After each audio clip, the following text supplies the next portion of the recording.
सारावा चिंतने एकांतवासी गंगा स्नाने देवाच्या पूजने प्रदक्षिणा तुळशीच्या. जगद्गुरु तुकोबाराय असतील, ज्ञानोबाराय असतील, आदी करून सर्व संत मंडळी त्यांना एकांत आवडायचा. का हो? कारण एकांत या शब्दाचा अर्थ जिथं फक्त एक परमात्मा आठवतो त्याच्या व्यतिरिक्त काही आठवत नाही. एकांत संतांना आवडायचे यात नवल नाही. आजही समाजातील काही वाईट कृत्य बघितल्यानंतर असं वाटतं आपणही लोकातून एकांतात जावं. कारण आज छोट्या छोट्या मुलींवरती बलात्कार होत आहेत.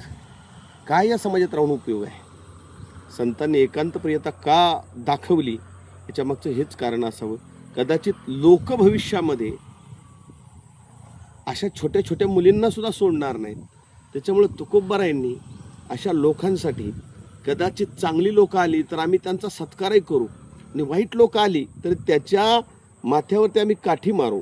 भले तरी देऊ काशीची लंगोटी, नाठाळाच्या माथा हानू काठी. ही संतांची शब्दातली उदारता, व्यापकता आज संतांच्या ग्रंथातून शब्दातून बाहेर पडते.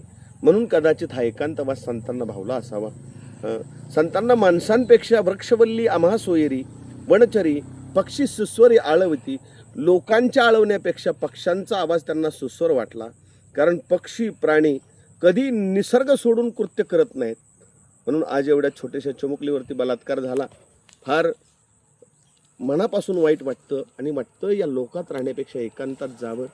कुठल्याही चांगल्या माणसाला दुःख होणे इतकी आणि हृदय हेलावून टाकणे इतकी वाईट घटना निश्चित आहे. समाजाने विचार करावा आणि समाजाने संतांचे विचार घेऊन पुढं चालावं एवढीच इच्छा मनात बाळगतो आणि थांबतो. रामकृष्ण.